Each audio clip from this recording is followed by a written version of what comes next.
Hello, everyone, and welcome along to Betting Weekly Game Bet Match. It's the number one tennis betting podcast brought to you in association with Bet Rivers, your hometown sportsbook. I'm Nigel Seeley, and all week I've been introducing you to an informed Sean Calvert, and the informed Sean Calvert has got even more informed. We're on the verge of a massive week, potentially. Fingers crossed. We won't get carried away here, but Sean, the ATP Tour in Shanghai, the 1,000 event here, which is the penultimate 1,000 event a year, has been very, very kind for us so far with winners galore. And it could get even more interesting over the next few days, couldn't it? Well, it could. I mean, someone's going to win this tournament at minimum 20 to 1, maximum 500 to 1, somewhere in between those two prices, which never really been done in Shanghai before. I remember right. I think one of the top 6 seeds always won it, didn't they, before this year? Mm-hmm.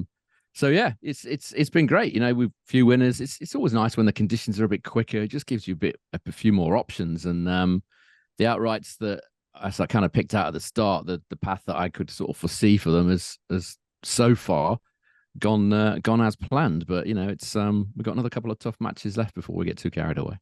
I think you're playing it down a little bit here. I mean, being kind is being. I mean, at the moment we have 6 players through to the quarterfinals, and our 33 to 1 tip Hubert Hurkacz, the number 16 seed, is the highest seeded player out of the 6 through to the quarterfinals. And then let's have a look at the players in there: Marozsan, Ben Shelton, Sebastian Korda, Grigor Dimitrov, and Jarry. I mean, we couldn't have hoped for a better quarterfinal lineup. And as well as that, our 80 to 1 pick, Hubert, is already into the quarterfinals, and he'll play the winner of Tommy Paul or Andrei Rublev, which is currently playing now. And obviously, Paul Rublev will be the lowest ranked seed in the tournament. So you're being very plain.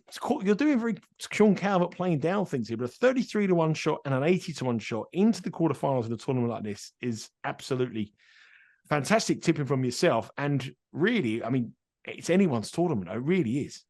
It is, yeah. I mean, this Rublev Paul match, which is just to the next to the side of me there.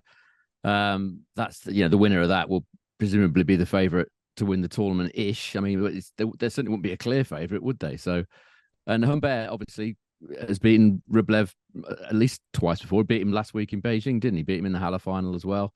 So it's anybody's. You know, Marozsan's in there, 500 to 1, 100 to 1. Shelton. I think Bet Rivers actually went 200 to 1 on Humbert. When we recorded this, we only had a bare tissue of prices, didn't we?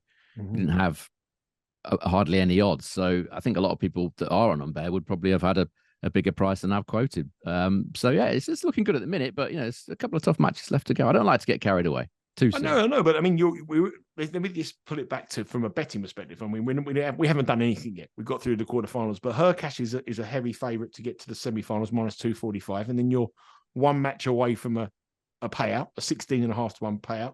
And Humbert, I mean, like I say, I mean, he's going to be underdog against Tommy Paul or Rublev, but Paul has had a terrible year coming into it, and I'd give him a chance against Tommy Paul. And Rublev is an opponent he's beaten last week. So really, there's no Alcaraz. I mean, the big news this morning is Carlos Alcaraz has got beat by Dimitrov. There was no Sinner's obviously out. Medvedev's obviously out. There was no Novak Djokovic in the tournament.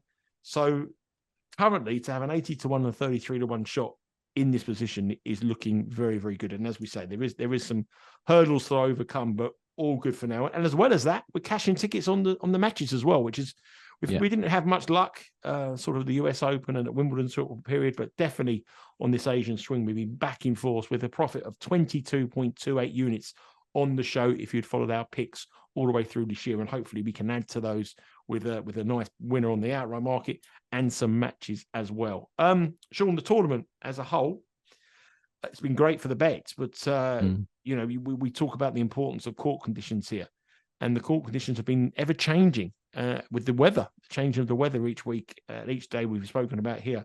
You've mentioned on the podcast before about how conditions change throughout a tournament, and we've had a question from Terry in Washington. Has asked the question like, why is that? What makes the conditions change? You know, why suddenly is it played very fast at the beginning and then not so fast as the tournament goes on? Give us a couple of reasons why that, and why that is so essential if you're going to be playing any of these match bets.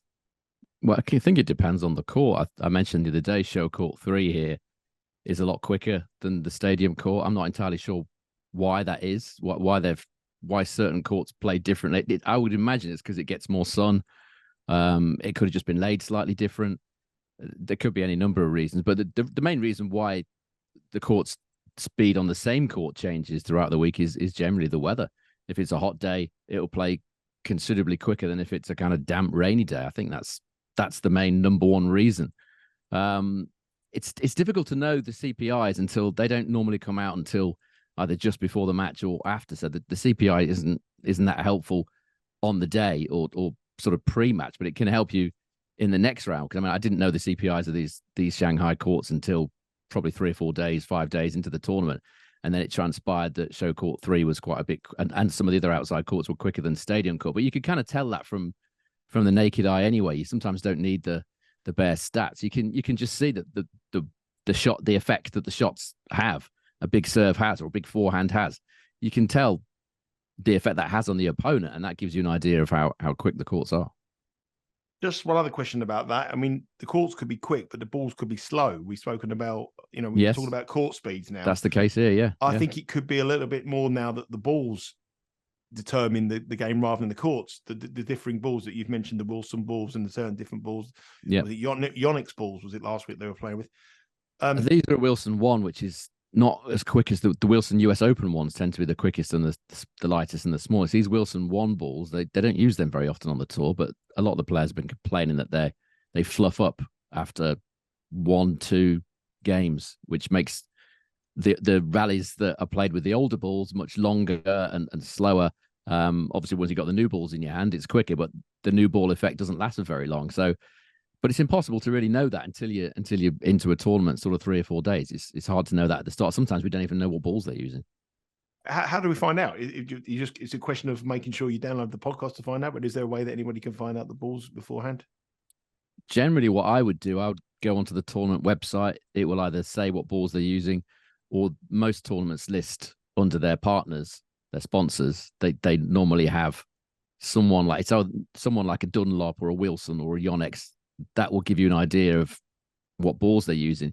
The other way is to go on to somewhere like Getty Images and get photos. They've obviously got tons of photos on there of qualifying, and you can generally see a player holding the ball or hitting the ball. If you're scrolling tightly enough, you can see what balls they're using. It's not scientific, but sometimes that's all you can do, because they do tend to change the balls at the drop of a hat, these tournaments. They don't use the same ball year on year often. So yeah, it takes a bit of scrapping around, a bit of research sometimes. In your opinion, doing this for a long time, do you think that these balls now and the court speeds are now? I mean, when I first started doing the tennis betting, the head-to-head was everything. Everyone said, "Oh, go to the head-to-heads," and then obviously to delve from the head-to-head into other things. Do you think now that the ball speed and the court speed is now probably the number one thing to look out for when you're handicapping? I think head-to-head is still important. It depends. Not all head-to-heads are relevant. Some are more relevant than others. It kind of depends. But as far as the balls are concerned, yeah, it's good. It's important, very important to know. But we can't always know because, as I say, we don't get that information. But yeah, the balls do make a big difference, because I still think this Shanghai court is, even the stadium court, I still think it's a reasonable pace surface. But these Wilson balls that they use in the Wilson ones, they make it a bit slower. And we've seen when they use other types of balls, like Technifiber ball in particular, when they used that in, I think it was Rotterdam, that was painfully slow. I think they used it in another tournament later on in the year. I can't remember which one it was, but they're really slow there as well. So I'm not sure why they're using these. I think they're using the slow balls just to get longer matches. That's what the tournaments want. They're all individual tournaments. They don't care what goes on the rest of the year. They don't care if the players are tired and getting injured from using these balls. All they care about is getting tickets sold and a good quality of entertainment for their fans, their supporters. So it makes it tough, but the balls, yeah, it's important. And I'd like to see quicker balls. I'd like to see a quicker ball used. I think all the players would as well. And we're seeing, obviously, players in this tournament coming to the end of the year. Shocks are happening. You would tend to find out it's been a long, long, hard season, in particular for Carlos Alcaraz. Bowed out today in the last 16. Didn't look at all well against Dimitrov. Didn't play well. You got a little bit concerned about him. Yeah, you got a little bit of worry about him heading into the closing stretch of the season. Yeah, he doesn't look fully right to me. He's still got that strapping on his left thigh. He's played a lot of matches. I said the other day, didn't I? He's played more matches now this year than he has before. He is only 20. I think the only reason really he's still going hard at it is because he thought he had a chance, and technically he still does have a chance of ending the year number one. That's a massive motivation. Remember when Andy Murray ran himself into the ground back in, was it 2016? Played pretty much every tournament, didn't he? And because he knew that was his only chance of ending the year as number one, and he did it. And arguably, he might have paid the price for that later on in his career. We don't want that happening to Alcaraz. But yeah, that's where we're at the minute. Yeah. So lots of shocks, and long may they continue from the right side of these shocks here. We have 2 quarterfinals tomorrow in Shanghai. One of them, the starter. Big interest to us, but probably not much interest to the betting public across in America compared to the second one.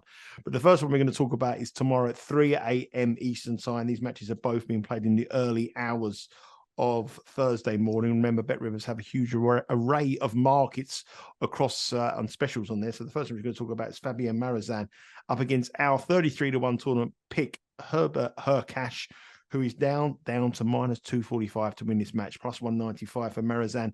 The spread is 2.5. Hurkacz given up 2.5, minus 129. Marozsan plus 2.5, plus 102. And the total here is pitched at 23.5. The pair have never met before. But Hurkacz is doing Hurkacz things here, winning tie breaks, getting through as well as he can. He's obviously the higher seeded opponent here. He's got the big game temperament. He's got the bigger sort of career CV here.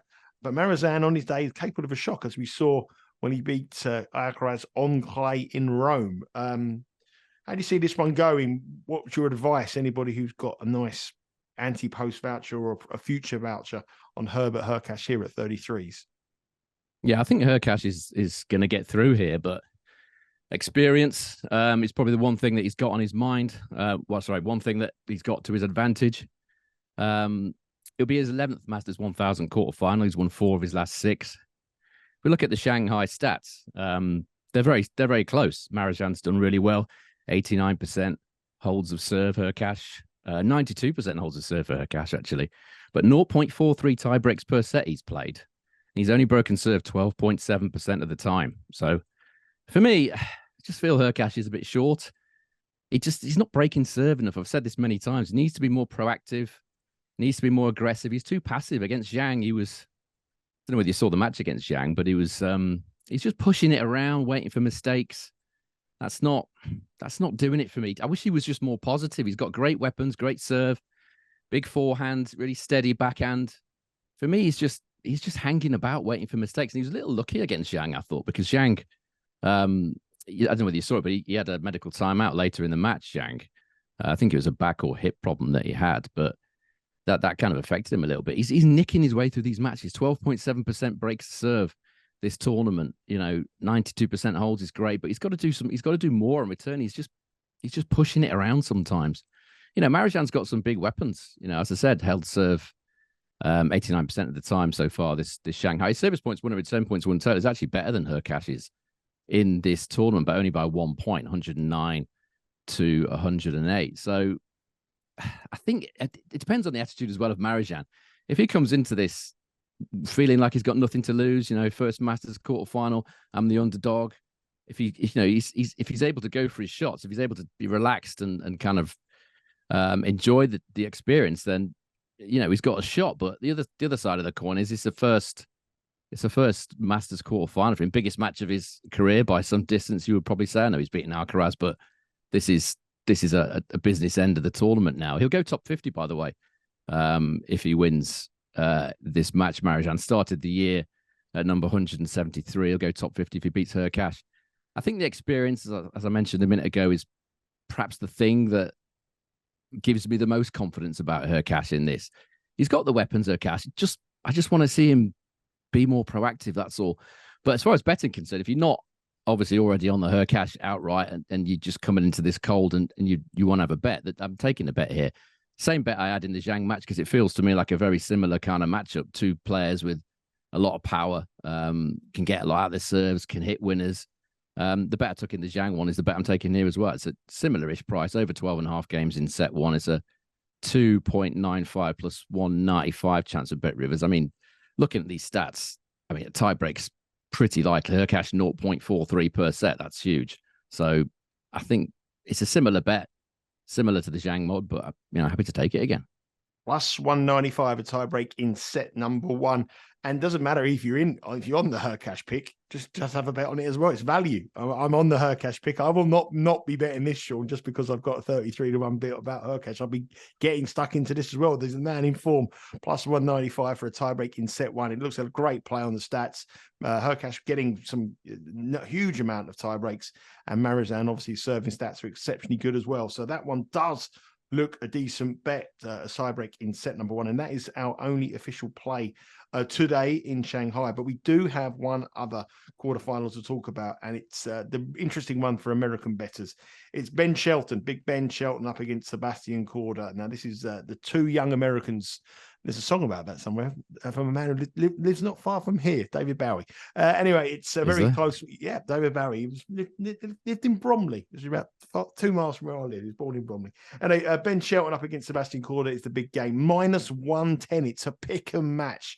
The game spread, you can flick through the website and click the toggle and go whichever way you want to go, but I'm not going to even bother about that because it's a minus 110 on the money line, and the total here is the high. It's 24.5, and it's a pretty much pick and market there. Under 24.5 is minus 113. Over 24.5 is minus 112. Big Ben obviously beat Yannick Sinner, played exceptionally well in that match, saved some countless break points and opportunities that Sinner had. Sinner obviously come through an epic week the week before, but Shelton serving incredibly well. Korda got all the talent in the world, but doesn't really deliver on the big stage. This could come down to a battle of nerves, and if it did, I want to be on Big Ben's corner. How do you see this one going, Sean? This is what I've written down. I've put this as a real pick'em, and it is. Korda usually goes well against left-handers. Won 9 of his last 13 at all levels against left-handers. Korda, but that said, and I'm sure you'll remember this, he lost to Vesely. Unfortunately, yes, I do remember that. In the first round at Wimbledon, and this is about the best comparison I can get. I know Vesely and Shelton are very different players, but the serve is kind of similar. A huge, booming left-handed serve.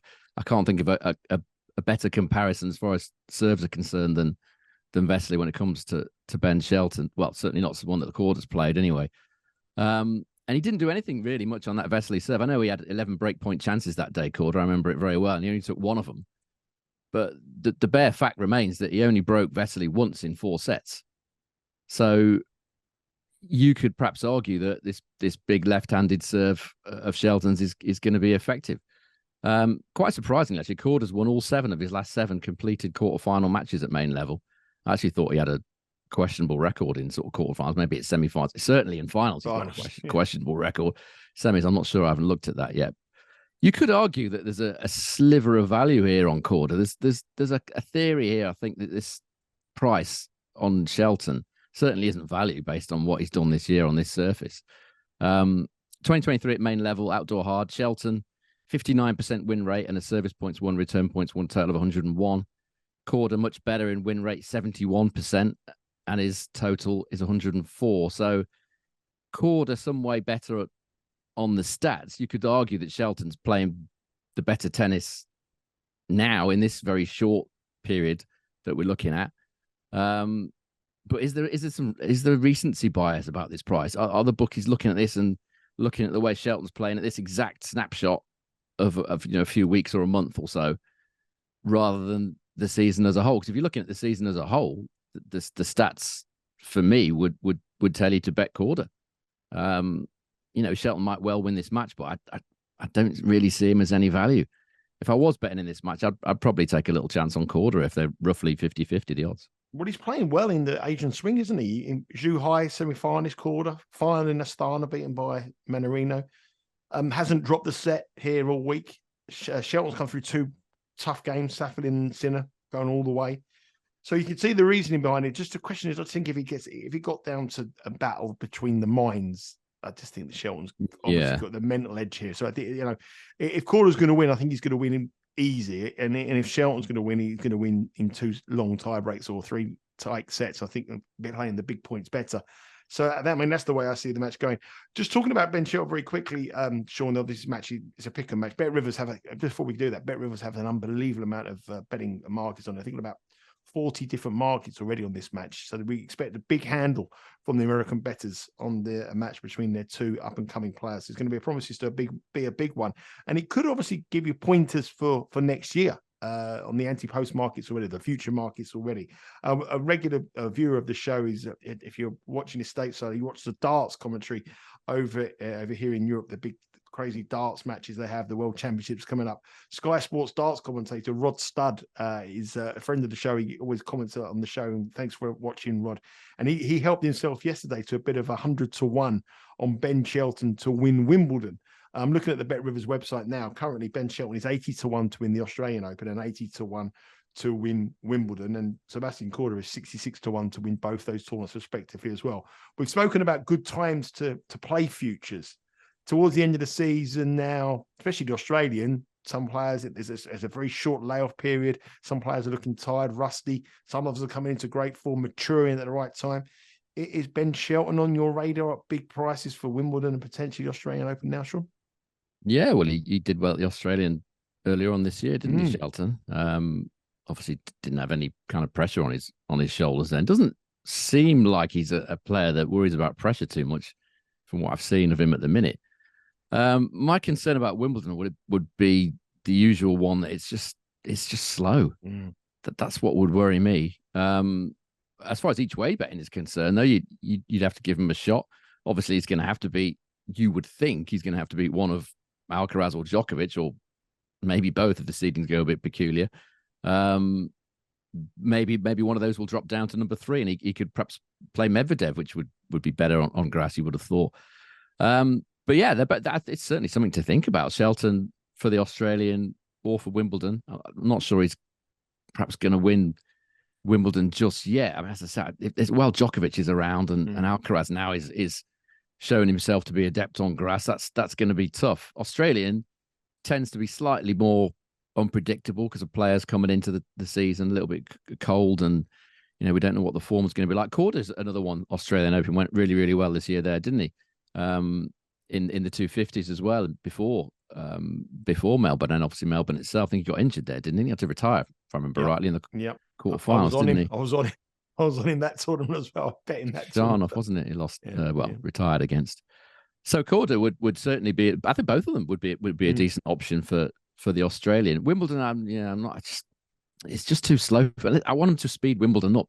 Otherwise, you're just going to get Djokovic, Alcaraz, and all this, which is what they want, of course. Of course, it's what they want, and it's what a lot of kind of neutral viewers, that aren't involved in betting. That's probably what they want as well. But it's not really what I want. But I'd probably sneakily perhaps prefer the Australian. I think you probably got slightly more chance there.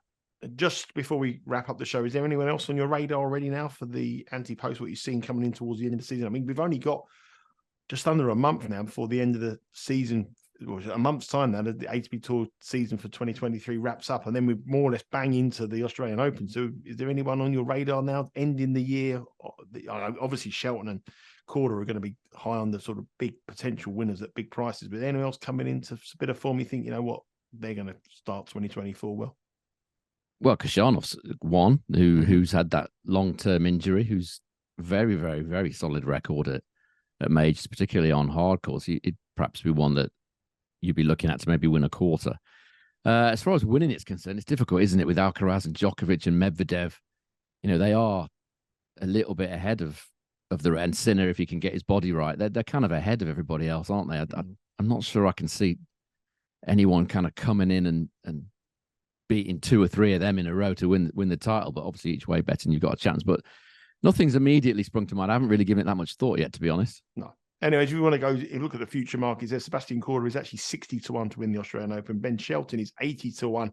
And that man there, Khachanov, is 200-1 currently on the Bet Rivers website. Head over across there and place your future bets. If you think there's some value, I mean, the best thing to do is see this match. See if Ben Shelton wins easy, then click the button, or if Sebastian Korda starts winning, click the button to win the Australian Open. Because I think they'll both be half the price, when it comes around. I think they're going to be, if Tsitsipas has a bad form, they'll overtake that run and they'll end the season high. So we'll see what happens. That's all to come next year here on Game Bet and Match. Remember, there's 4 ways to follow us here on Betting Weekly Game Bet Match. You can download the podcast, Betting Weekly Game Bet Match. Subscribe to our YouTube channels, the Betting Weekly Studios, and also give us a follow on our socials on Instagram and Twitter at Because We Win. Sean, we'll be back tomorrow to look at the final 2 quarterfinals. Hopefully, we can get Hubert Hurkacz through to the semi-finals. We'll talk about that tomorrow. But so far, it's been a brilliant week. Long may it continue. Enjoy it, everybody. Haven't speak to you again tomorrow, Sean. Well done tonight. Well done so far in the tournament, and good luck with your picks tomorrow. And hopefully, we can get a first set tiebreak in Marozsan against Hubert Hurkacz, and Hurkacz gets through to the semi-finals. Take care, everyone. Speak again tomorrow.